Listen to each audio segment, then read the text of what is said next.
As other students began registration, the Purdue University football team arrived at the Coliseum in Los Angeles, California for the UCLA game.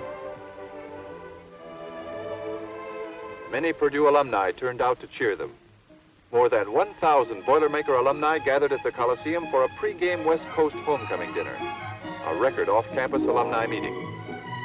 Each guest was given a derby, a Purdue football badge, and a Boilermaker balloon.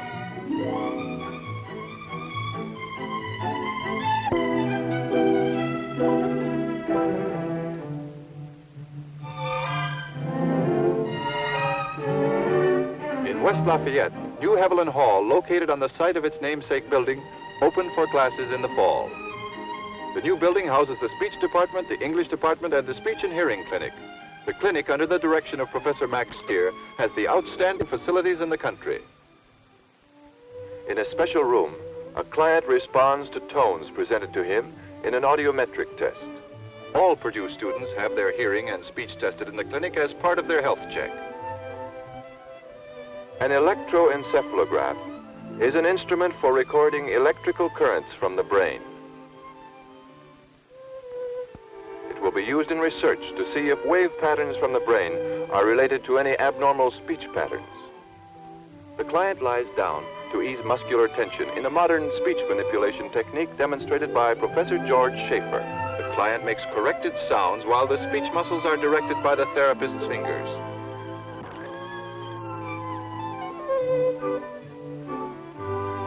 This anechoic chamber, a room without echoes, was designed for silence. The room is used to collect speech and hearing data and for instrument calibration in a noise-free environment.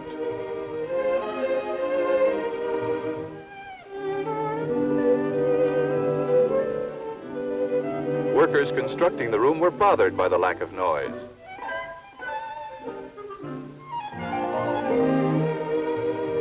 Pleasant rooms are provided for speech and hearing work with children. Many of the rooms are equipped with one-way glass for observers.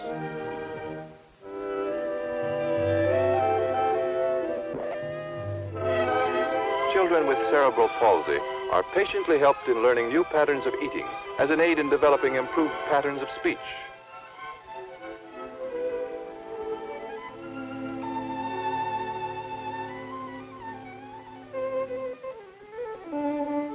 Useful services to individual clients are combined with the clinic's primary purposes of student instruction and research.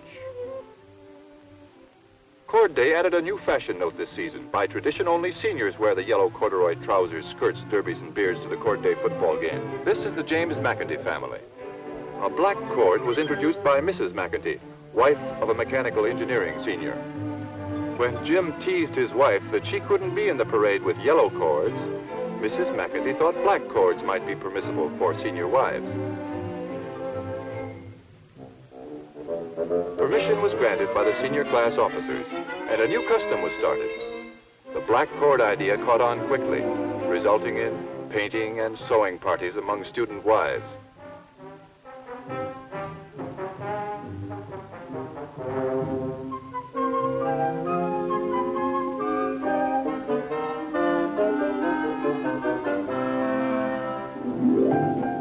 Even the baby had an impressive costume.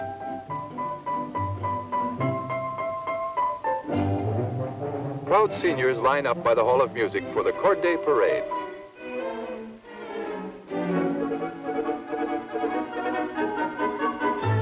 Jerome Deverman, scholarship winner, uses his cords to say thanks.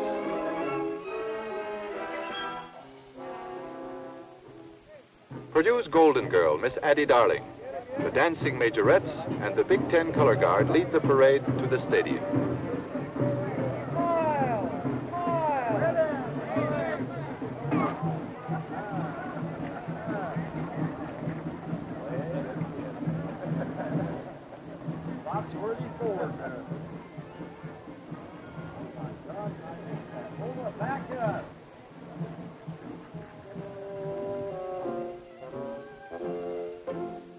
On another weekend, a welcoming red carpet for homecoming was dampened by weather.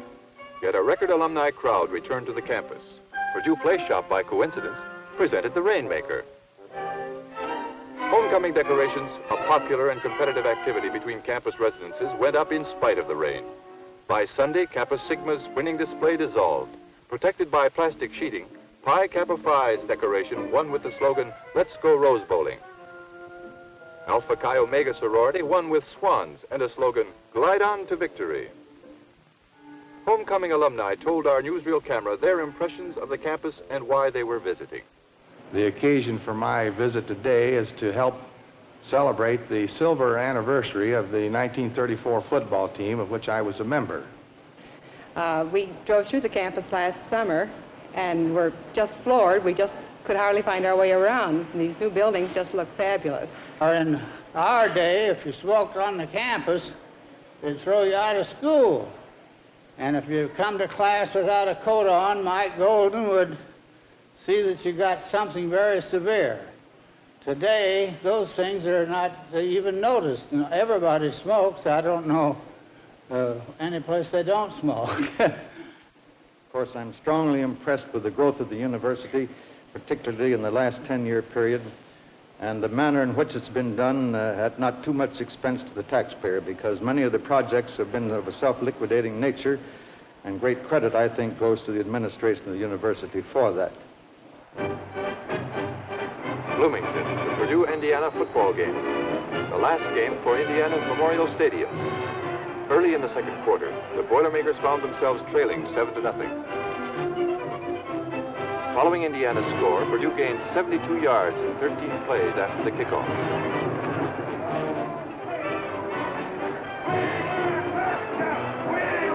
Allen hands the ball to Clyde Washington, plunging through center.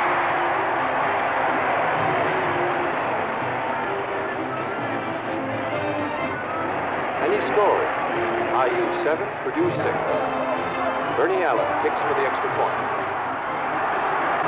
And it's good.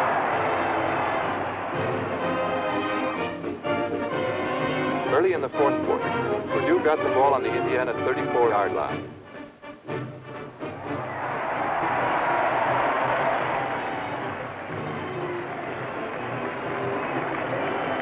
Allen passed to Wilson for a first down on the IU 22.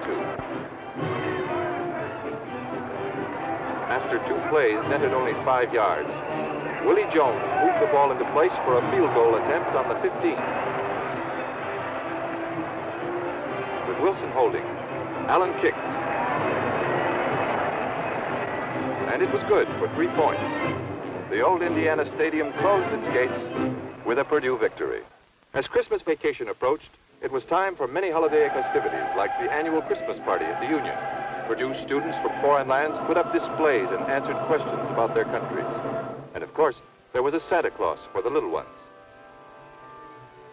After Christmas, big snowstorms arrived. Even the Lions looked cold. The hill by the Purdue golf course was a popular coasting place. A variety of sporting equipment was available from the co-recreational gym located nearby. If one sled wasn't enough, several were held together. Sometimes.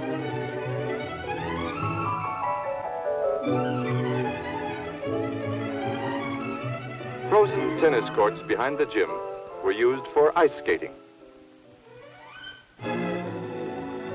The Purdue basketball team, coached by Ray Eddy, finished 6th in the Big Ten race.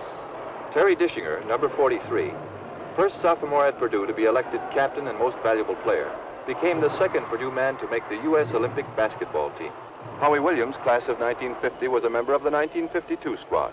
With the help of scrappy teammates, 6'6" and 1/2 inch Dischinger broke every existing one-year Purdue scoring record and made almost everyone's All-American squad.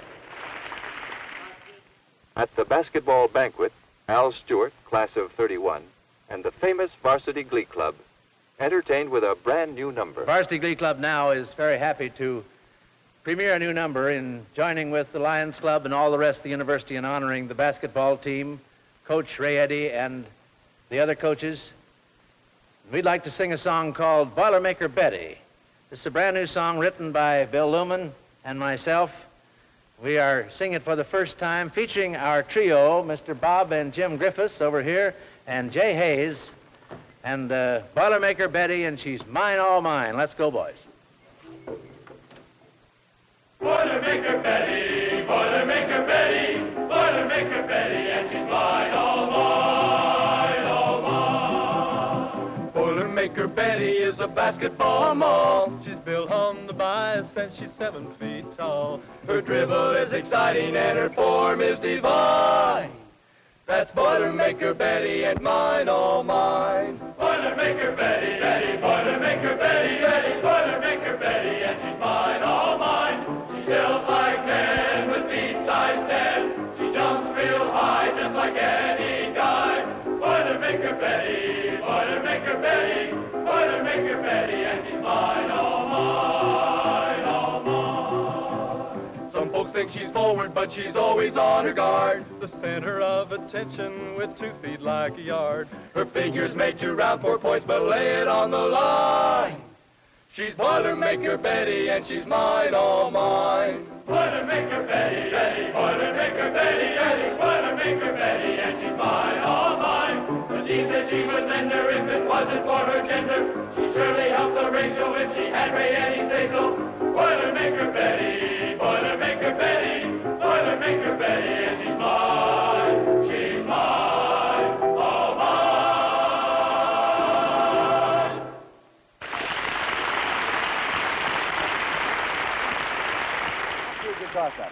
The Far Side of Paradise is a biography of a man who wrote Purdue, Sperber. 4 Purdue students who appeared on the nationally televised College Bowl program were the pride of the university this year.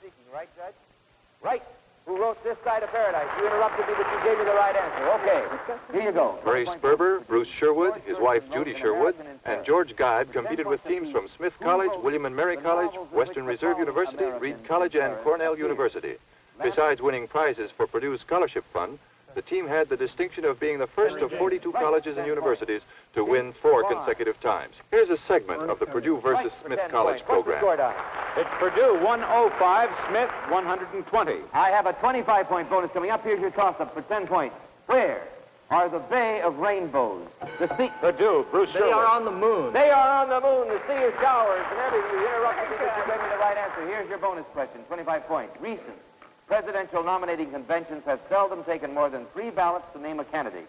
In 1924, however, a convention took 103 ballots to name a candidate. For 25 points, who was selected? That dark horse candidate. Warren Harding. What? What is your answer? Warren Harding. No, John W. Davis. He was selected but not elected. I have a 20-point bonus coming up. Here's your toss-up. If you came across some villanelles, for 10 points, would you consult a doctor about them? Read them? Smith Cutler. I would read them. They are what? They are poetry. Very good. 10 points. Here's your 20-point bonus. India. India is the world's most populous democracy. For 20 points, what is the world's most populous monarchy? Japan. Right, for 20 points. Japan. I have a 20-point bonus coming up. Here's your toss-up. For 10 points, name the commander of the troops who captured John Brown after his seizure of the Federal Army at Harper's Ferry. No takers. Robert E. Lee. I still have a 20-point bonus coming up. Here's your toss-up. Ron Delaney runs. Antonino Rocca wrestles. For 10 points, what does Ilsa Conrad do?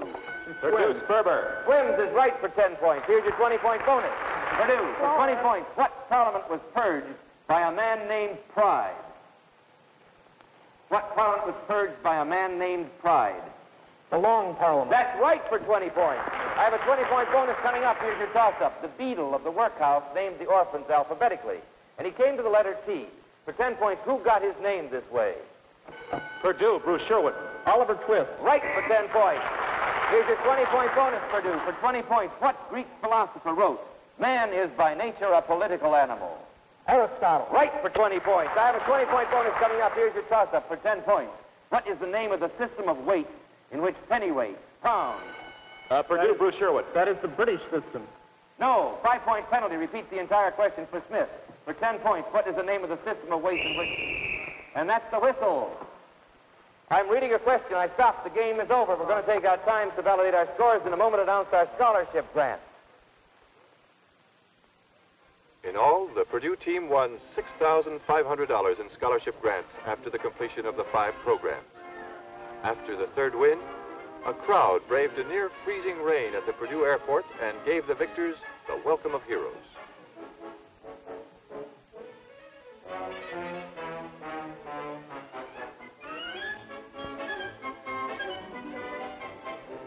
Donald R. Mallett, Executive Dean, O.D. Roberts, Dean of Men, and Helen B. Schleman, Dean of Women, welcome team members on behalf of the university. Recognition for a gifted collegiate team whose competitive achievement was based on its knowledge. Purdue's mock political was a campus version of political party convention activities. Candidates for the Purduevian party were actual personalities from both Republican and Democratic parties. Qualifications of the candidates were aired by students at the sweet shop rallies. An official mascot, Griselda, was hatched from a golden egg. The mascot was described as an enthusiastic duck well qualified to assume her official responsibility of leading the Purduevian party on to victory in the fall.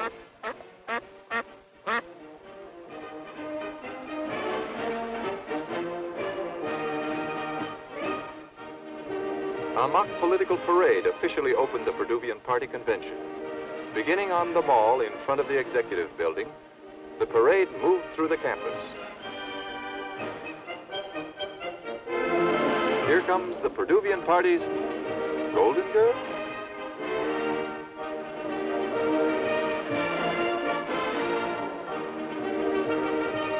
The 22 individual floats were entered in a competition against each other.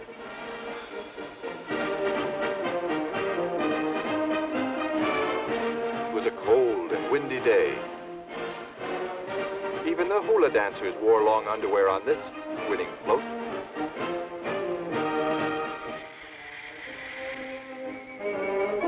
With the popping of flash bulbs and the applause of the delegates, the convention of the Purduevian Party opened Thursday evening. Harold Handley, governor of Indiana, gave one of the opening speeches. Theodore McKeldin, former governor of Maryland, presented the keynote address. Later in the evening, points of conflict on the party platform were decided. By late Saturday afternoon, 18 nominees were entered in the race. A spirited rally went with each nomination. This was one of the more spectacular rallies. Some of the delegates tired of the demonstrations and found diversions. Some knitted or mixed soft drinks for dusty voices, or played a quick card game, or just looked at the gay costumes.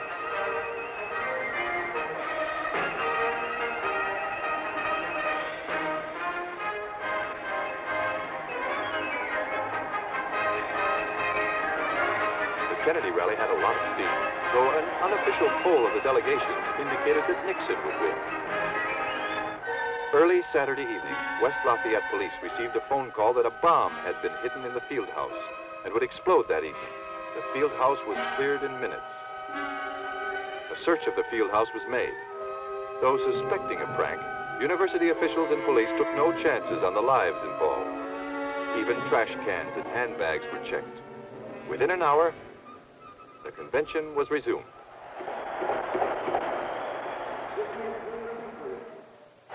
Near the end of the convention, fatigue set in.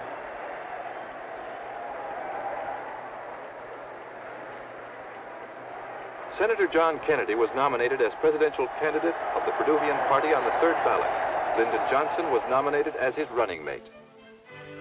A week later, Senator Kennedy made a brief stop on the campus during a campaign tour and thanked the Purduevian Party representatives for their endorsement. He expressed the hope that the saying, "As Purdue goes, so goes the nation," would come true.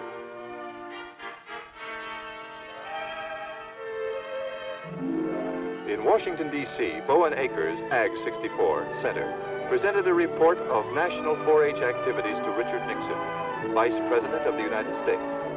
Indiana's top 4-H boy in citizenship, Akers joined 5 other outstanding youth chosen from the nation for this honor. Akers is a member of the Collegiate 4-H Club at Purdue University.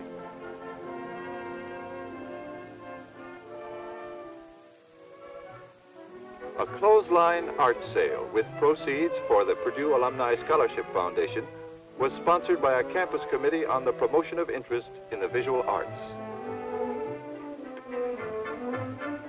Pictures and paintings were hung from a clothesline and offered to any buyer at the tagged price. Staff and community artists donated their work for the sale. In the case of students' work, half of the proceeds were returned to the artist. The event was to encourage student artists. provide an opportunity to purchase original artwork, and to raise money for the Scholarship Foundation. Money was designated for the Cultural Enrichment Fund, which will help make additions to the university art collection. Retiring professors took time out from their final semester at Purdue to pose for a picture. Missing from this picture are Lynn Robertson, Agricultural Economics, Philip Tetreault, Biological Sciences. Pictured here are George W. Sherman, Jr., Chemical Engineering, Jesse H. LaForge, Botany and Plant Pathology, M.L. Chief Clevitt, Director of Intramural Athletics, Fred J. Allen, Chemistry, B.C. Lawson, Education, Justice Rising, Audiovisual Center and Engineering Graphics, Howard W. Gregory, Head of Dairy Department, C.S. Popdone, Athletic Ticket Manager, and James A. McClintock, Horticulture.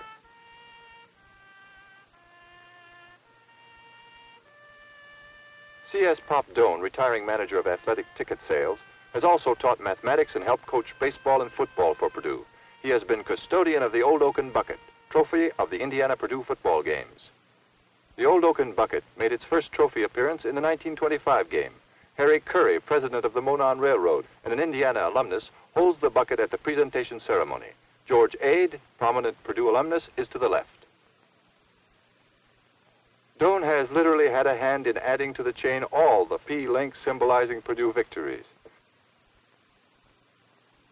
It has been a pleasure for me to be the custodian of this Old Oaken Bucket for 22 out of the 35 years, and I hope the alumni will write to me after my retirement in July once in a while just to give me hell for old time's sake. At its annual spring concert in the Hall of Music, the Purdue University Concert Band, under the direction of Professor Al Wright, presented a new number, the Purdue Prologue. Arranged by Harold Walters, the music is based on themes from the banks of the Wabash and honor of old Purdue.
By February 1961, a flying television station will be circling high above an area northeast of the Purdue campus, transmitting educational TV programs to classrooms within a 200-mile radius.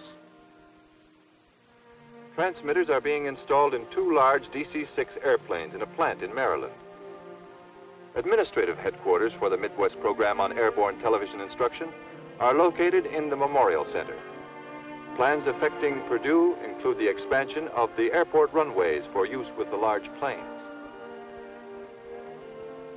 The feasibility of airborne telecasting was demonstrated by this experimental Stratovision transmitter in 1948.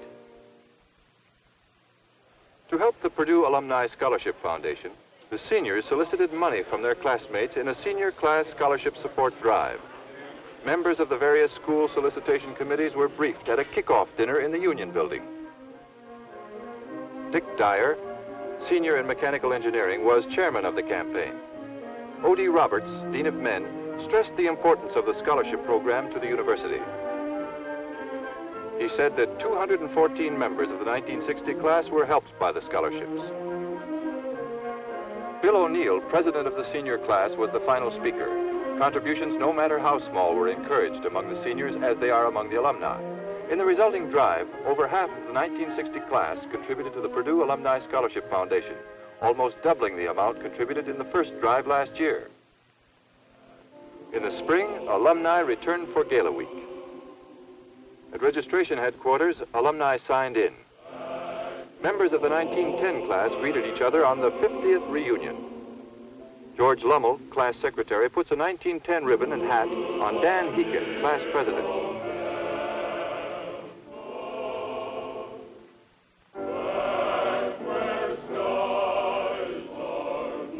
H.S. Irish O'Brien, president of the 1915 class, greets Mrs. Myron Bones. His wife is to the left. Visiting alumni were listed by class. There were plenty of planned activities. A wreath was placed in honor of John Purdue. There were class reunion pictures.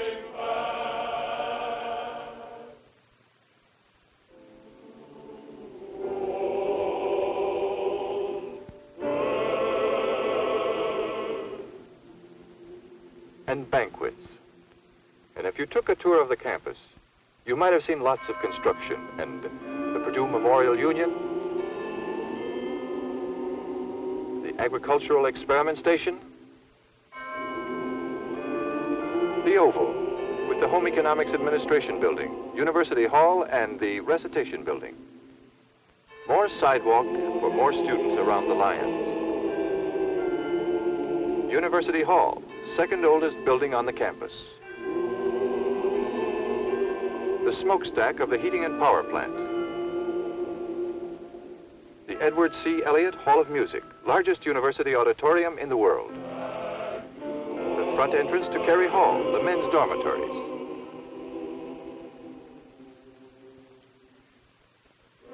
A remodeled mall in front of the executive building and a new fountain given in honor of Solomon Loeb, pioneer Lafayette merchant, by the Bert E. and June Loeb Foundation.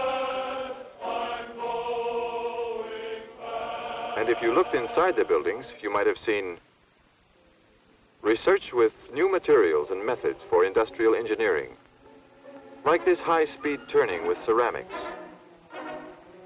Data going through a huge electronic computer in the statistical and computing laboratory. A lecture demonstration in physics.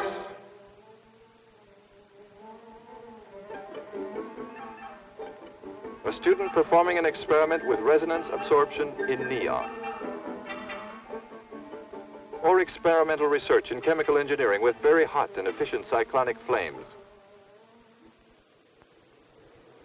Watch the flames whirl inside the tube.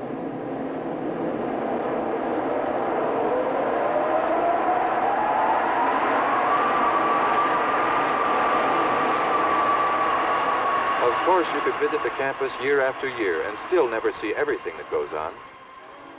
The time for final examinations was approaching. For most Purdue students, this was the time for study. Inside the Acacia fraternity, as in the sororities and dormitories, special quiet hours prevailed. Some liked studying in groups. Comfort is important to some. Colorful clothing and signs helped others. Study, review, cram, a race against time. Whatever the method, gaining knowledge, some grades, and a diploma from Purdue University were the aims. Finally, graduation day. A proud day of recognition for the students, parents, relatives, professors, and friends. Easy for some, at great sacrifice and hardship for others, but a mark of achievement for all, and a moment to be recorded on film. While President Hovde in his red Oxford robe and other commencement leaders lined up, graduation guests filed into the Hall of Music.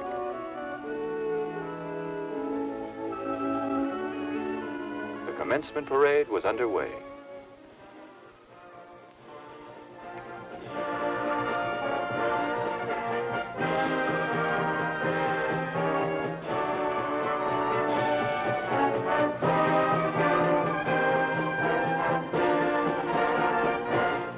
The class of 1960, like classes before, paraded across the mall and through the doors of the executive building to a ceremony which marked the completion of a chapter in their lives, and of another chapter, the highlights of Purdue University during 1960.